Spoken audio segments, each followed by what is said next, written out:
So I think one characteristic of a chef or kitchen knife that is important, obviously, is knuckle clearance. You want a knife with enough depth at the heel back here that you're not hitting your knuckles on the surface while you're cutting.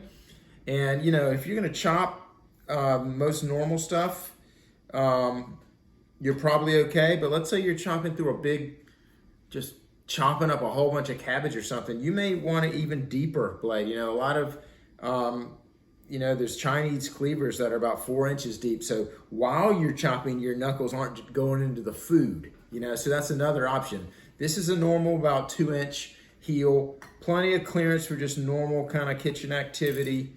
And this Nakiri style too, I'm not gonna hit my knuckles, in terms of chopping.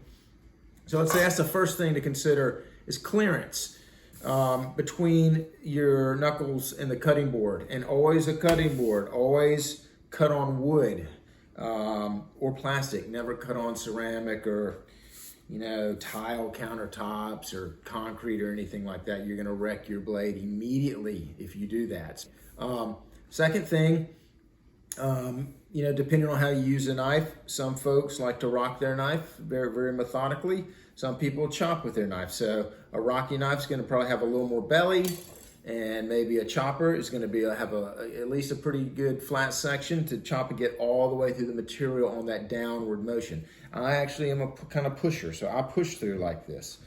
And you can do that with any knife. You just have to rock this a little bit because you got to make contact with whatever you're cutting across the cutting board. So the other thing, and it all depends once again how you use it, how rough you are maybe, or what you want to do exactly with the knife. I'd say there's some big hefty chef knives that you can probably cut through bone with, like they have enough thickness in the back. This, however, some of these knives I'm using are really thin, and I would not recommend going through bone with a lot of these, but I think the trade-off is there because you're going to get a high degree of slicing ability with a knife that has a thin bevel. This is probably a 2-degree total bevel all the way down to almost 0, and then you have a micro bevel at probably 15 or 17 degrees from both sides. So it's a total of 30 at the very edge.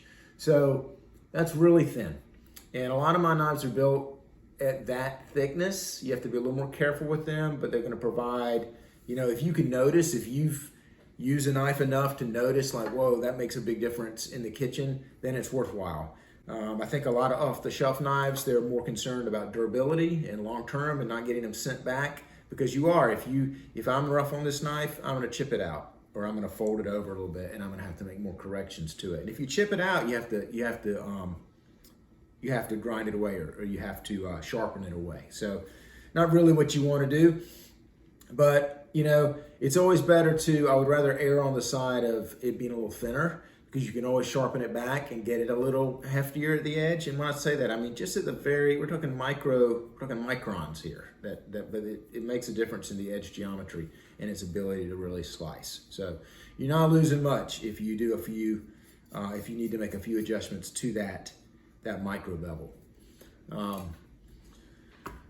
What else? Another just kind of fun thing is, my knives are high carbon steel. They're not stainless steel, so they are going to patina. These are knives that I've used for 7-8 years at the house, and you can see they've built up that patina every time you cut. Here's a brand new one that's high carbon.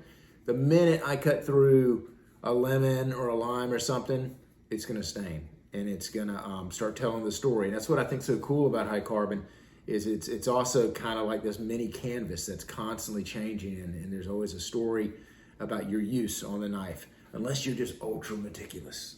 Keep it clean, which you can do. I wouldn't recommend. It's too much work.